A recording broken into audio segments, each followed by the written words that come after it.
मेरा इस आत्मा का लौकिक शरीर का नाम है अंजू।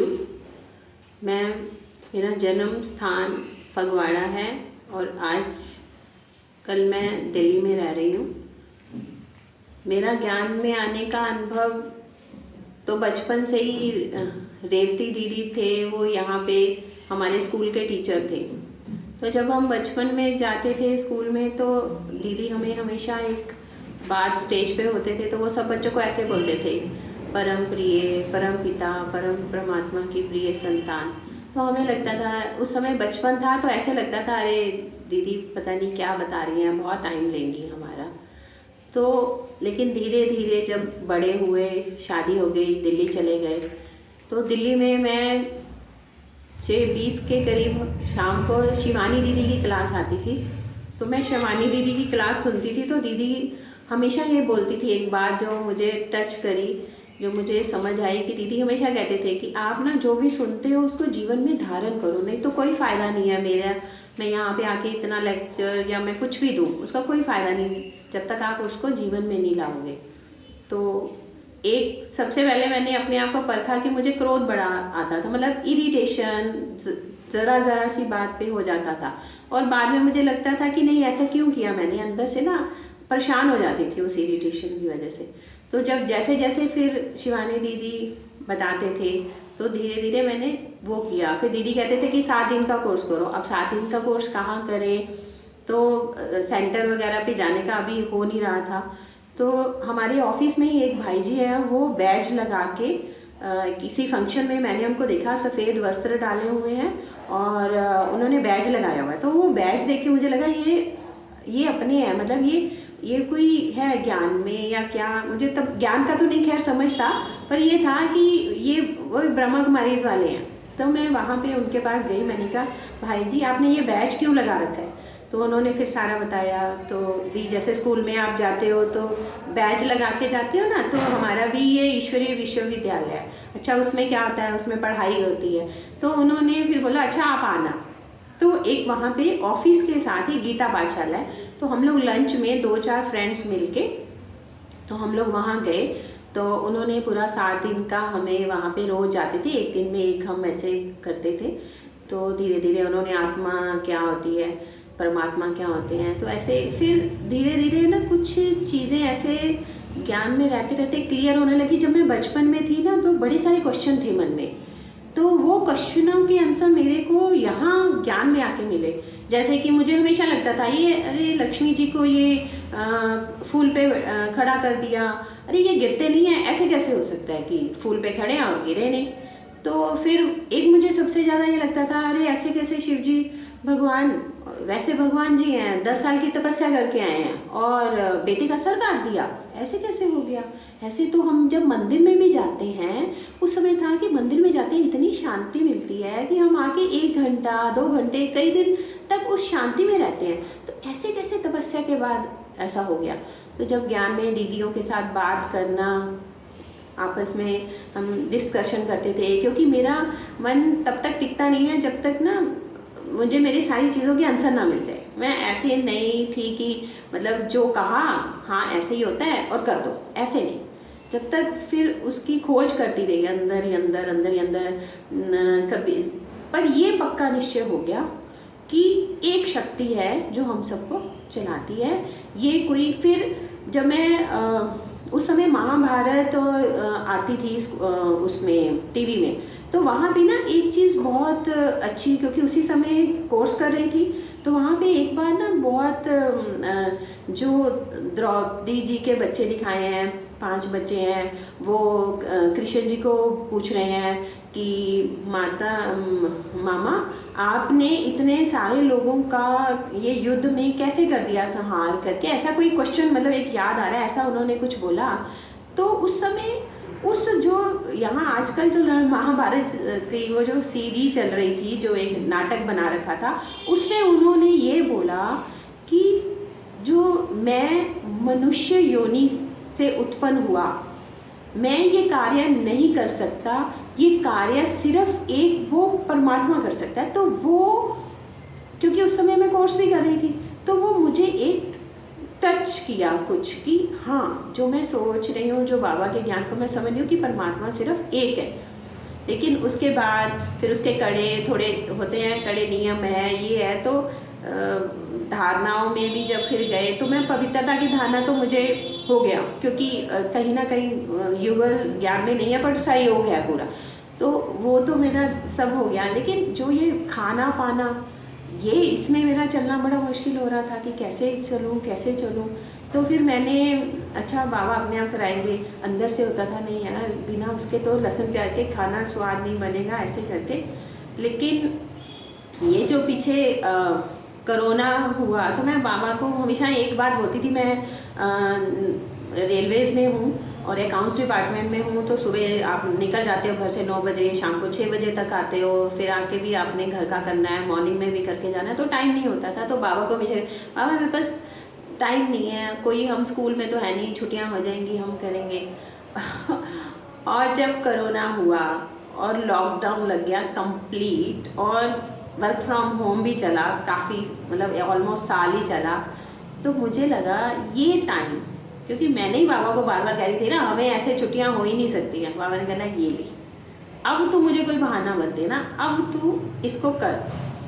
तो उस समय अच्छा योग लगा। लेकिन उस समय एक चीज़ और, समय उसी समय मैंने लहसुन और प्याज भी छोड़ा। वो अंदर से ही आया कि लहसुन प्याज छोड़ो, क्योंकि कहीं ना ये चीज़ हुई कि जब हम नवरात्रों में लहसुन प्याज छोड़ते थे, उस समय भी छोड़ते थे, तो उस समय योग अच्छा लगता था। तो वो वाली अनुभूति हुई कि जब मैं लहसुन प्याज छोड़ दूंगी ना तो मेरा योग अच्छा लगेगा। तो उस लालच में मैंने लहसुन प्याज छोड़ा। बीच बीच में कभी होता था तो बाबा कहते हैं कि दृष्टि दे के अपना दो, कभी कभी आपका नहीं चलता, तो अभी ऐसा ही था। तो लेकिन उसके बाद और चीज़ें होती गई। तो ऐसे करते करते मतलब अनुभव ऐसा है कि मतलब बाबा की मदद, बाबा मेरे लौकी, मैं बोलती हूँ मेरे ना 3 बच्चे हैं। तो पहले क्या हुआ, एक बार दीदी, मैं हमेशा ना बाबा को अपना बेटा मानती हूँ, तो एक बार सेंटर की जो बड़ी दीदी है उन्होंने मुझे पूछा, अच्छा बहन आपके कितने बच्चे हैं? मैंने बोला 2। और जब मैं सेंटर से बाहर निकल के आई और अपनी गाड़ी का दरवाज़ा खोला तो एकदम से ऐसे एक आवाज़ अंदर टच करी, मुझे भूल गई। तो मैं फिर से दरवाज़ा बंद करके दीदी के पास गई, नहीं दीदी मेरे 3 बच्चे हैं। दीदी कहते, मैंने कहा दीदी सबसे बड़े तो बाबा हैं, वो तो 2 छोटी हैं। तो एक शिव है, एक शिल्पा है, एक सुरभि है। बाबा ने देखो तीनों नाम, बाबा मेरी इतनी मदद करते हैं कि पीछे भी हर कार्य में वो हमारा, मतलब बाबा को साथ लेके जाती हूँ। बाबा को ऑफिस से निकलते समय, बाबा का घर में कमरा है बाबा का, बाबा को जैसे घर का मेंबर है। तो जब मैंने उसको अपने घर का मेंबर बना लिया तो इस आत्मा का, जब परमात्मा मैं उनकी, वो मेरे, तो एक अपने घर में हम एक कमरा जैसे बच्चों के लिए बनाते हैं। जब मेरा वो बेटा है तो मेरे लिए वो, उसका भी एक स्थान होना चाहिए ना, जिनको हम मानते हैं, जहाँ पे हम बैठ के योग लगाते हैं। तो फिर जब हम उसके बाद जब ज्ञान में जब मैं चली तो उसके बाद हम लोग मधुबन गए, हमारा ट्रांसपोर्ट विंग जाता है एक। तो उस समय तो क्या होता था, हम जब मधुबन में गए तो हम तो मस्ती, हमारे लिए पिकनिक थी, मज़ा आ रहा था, अच्छी साफ़ सुथरी जगह और अच्छा तो लग रहा था, पर कहीं ना कहीं मस्ती भी थी। लेकिन ये देखा कि उस वातावरण में धीरे धीरे धीरे धीरे जो हमारी वो एक अल्लड़पन कह लो, जो एक मस्ती कह लो, वो धीरे धीरे धीरे पता ही नहीं चला कि हम उस माहौल में कैसे रम गए।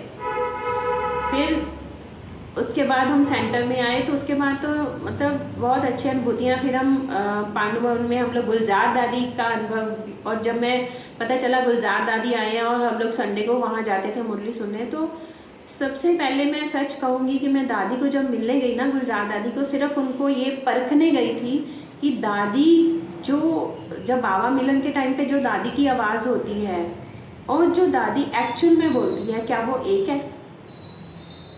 और वहाँ पे मेरा, जब मैं दादी को मिली, दादी को हमने टच किया, दादी को हमने बुके दिया, फिर दादी के लिए गजरे एक फूलों के बना के गए थे वो पहनाए। वहाँ पे जब बैठे, दादी की क्लास चली, तो आंखों में ना इतनी मतलब एक रोना आया कि नहीं, क्या मतलब क्या परखने आई है, मतलब खुद को ही परखना है, किसी को मतलब क्या परखने आई है। मतलब ऐसा अनुभव हुआ ना अपने ऊपर, एक तरह से थोड़ी ग्लानि भी हुई कि मैं क्या करने आई हूँ, मैं टेस्ट कर रही हूँ, मैं बाबा को टेस्ट करने आई हूँ। तो वो अनुभूति, दादी के साथ का प्यार, दादी को हम लोग 4-5 बार मिले हैं। दादी का जब हम सेंटर में जाते थे, ऊपर 3-4 पांडु भवन में, वहाँ पे 3-4 मंजिल हैं, तो दादी गैलरी में खड़े होकर देखती थी सब बच्चों को आते हुए, हाथ हिलाती थी।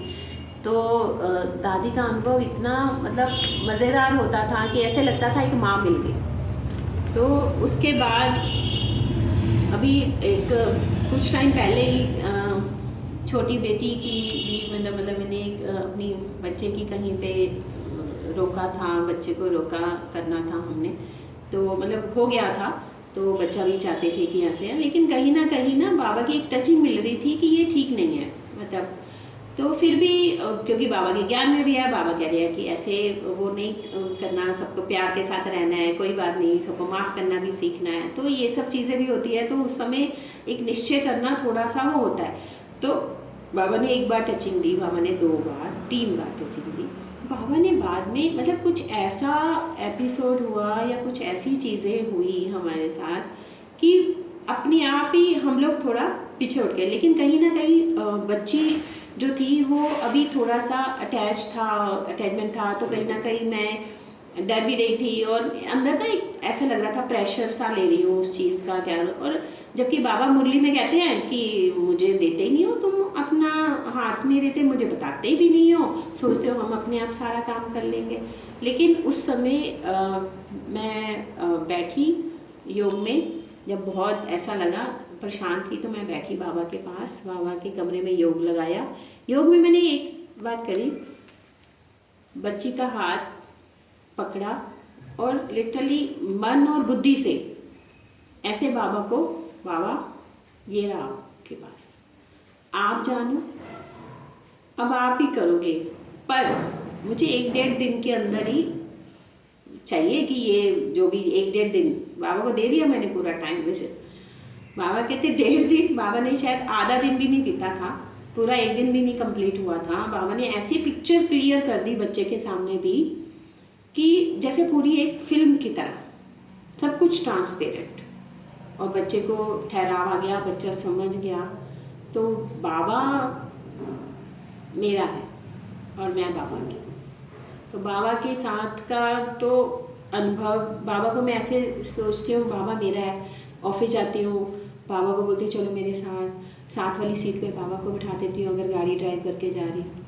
अगर हम मेट्रो में जा रही हूँ तो बाबा के साथ अनुभव करते हुए, बाबा ने आज मुरली में क्या कहा, मुरली का पॉइंट पढ़ लिया। नहीं तो बाबा कहते हैं सकाश दो, तो उस फ्री पीरियड में मैं बाबा कहते हैं प्रकृति को सकाश दो, तो जल वायु अग्नि पृथ्वी आकाश, इनको मतलब एक ब्लेस करते हुए और इनका धन्यवाद करते हुए वो टाइम ऐसे निकाल देते हैं।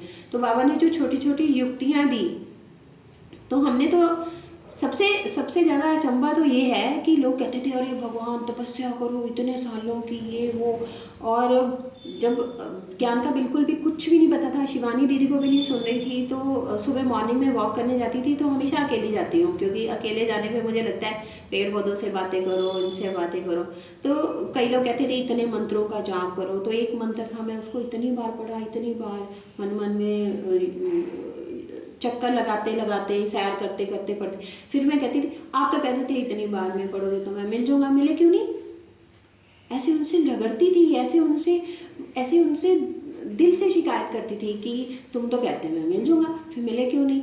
और उसके बाद ही मुझे शिवानी दीदी को मैंने सुना था, उसके बाद ही मुझे ज्ञान में चली थी। तो बाबा अगर आप सच्चे दिल से, साफ दिल से, किसी के लिए भी कुछ नहीं, किसी के लिए भी सबको माफ़ करना है। बाबा कहता है माफ़ करना है।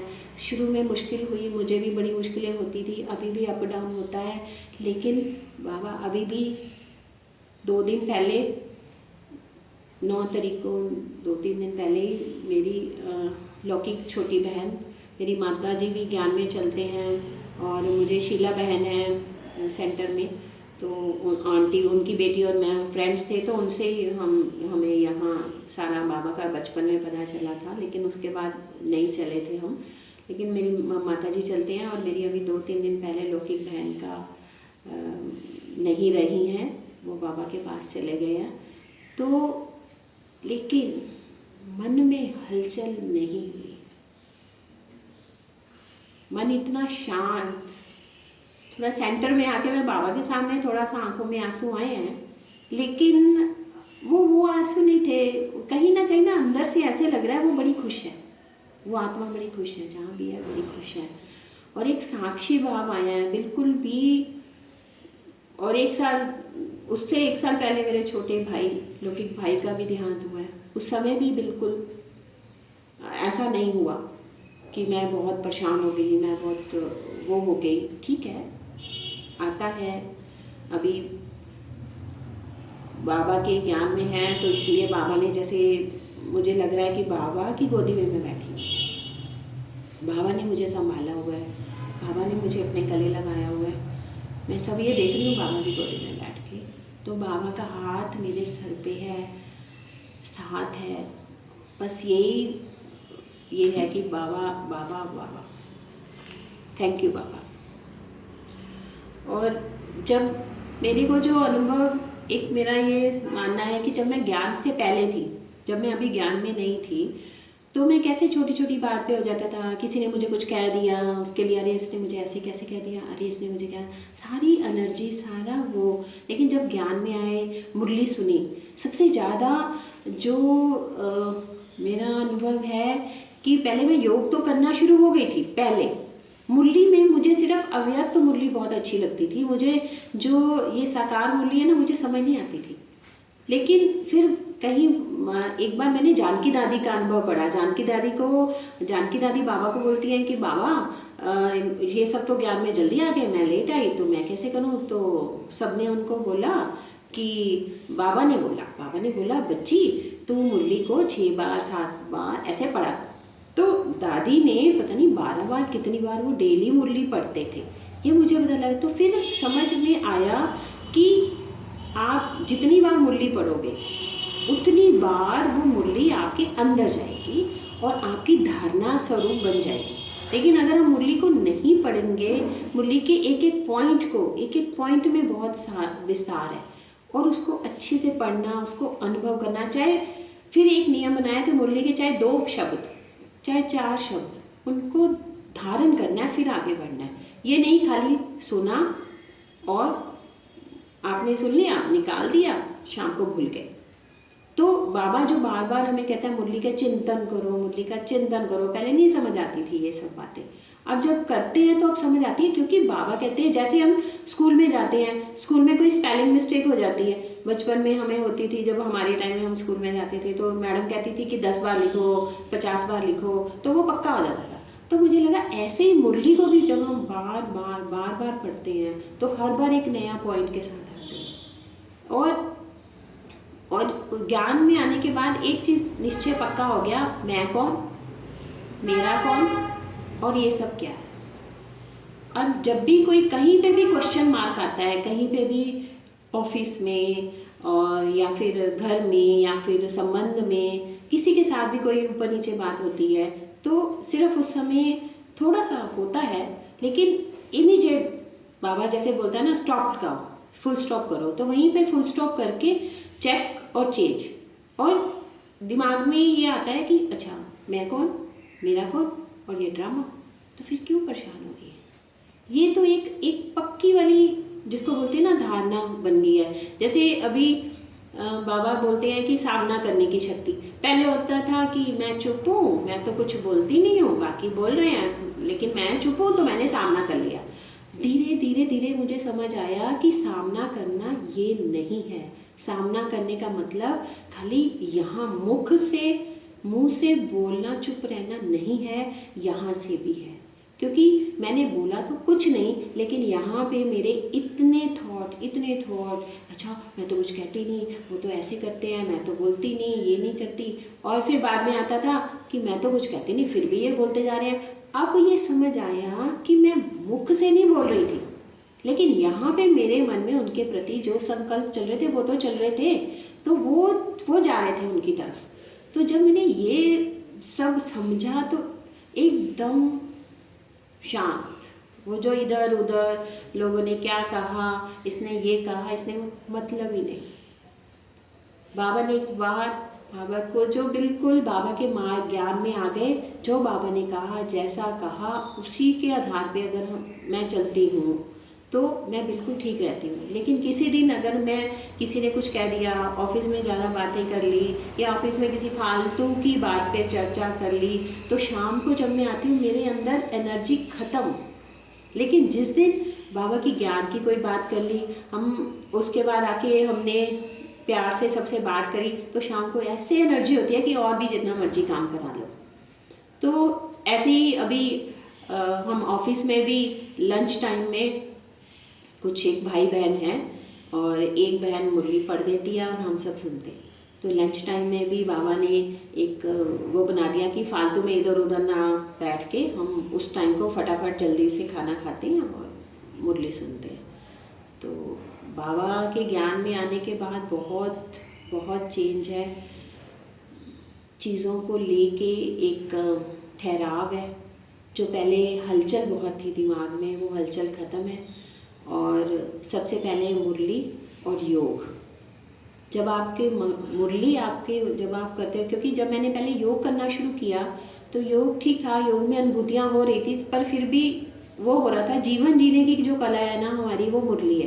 तो जब मैंने मुरली के ऊपर जब ज़्यादा था, क्योंकि मुझे लगता था मुझे मुरली तो याद ही नहीं रहती है, सब कहते हैं ऐसे याद रहती है, मुझे पॉइंट याद नहीं रहते हैं, मुझे समझ नहीं आता। फिर सचिन भाई की कुछ क्लासेस सुनी तो लगा कि नहीं, मुरली को कैसे पढ़ना है, मुरली को बार बार पढ़ना। दीदियों की क्लासेस सुन, बड़ी दादियों के अनुभव सुन के, कि फिर धीरे धीरे धीरे धीरे जब मुरली को बहुत प्यार से 1 बार 2 बार 3 बार रात को सोने से पहले, तो धीरे धीरे वो चीज़ें दिमाग में बैठने लग पड़ी। अब मुरली याद भी रहने लग पड़ी है। पहले मुरली के पॉइंट नहीं याद रहते थे। हाँ, लेकिन आज की डेट में भी अगर हम मुरली का मेरा ध्यान इधर उधर होता है तो फिर मुरली निकलती है, फिर मैं आराम से बैठ के पढ़ती हूँ तो फिर पूरे पॉइंट्स दिमाग में बैठते हैं। तो जब तक हम योग करेंगे और मुरली पढ़े, ज्ञान हो गया, जब ज्ञान हो जाता है तो फिर मैंने देखा कि फिर योग भी अच्छा लग रहा है। और जब योग अच्छा लगा, जो धारणा अपने आप होने लग पड़ी, क्योंकि फिर अंदर से ही मन करने लग पड़ा, नहीं ये लहसुन नहीं खाना, नहीं ये प्याज नहीं खाना, इससे मेरी योग ठीक नहीं होता है। तो वो धारणा भी अपने आप होने लगी। और अब सेवा, तो अब सेवा में भी मज़ा आता है। तो बाबा ने जो 4 वो बोले हैं, उनको पहले ज्ञान, पहले मुरली के बाद योग, योग के बाद धारणा और फिर सेवा। ओम शांति। थैंक यू बाबा, थैंक यू, थैंक यू।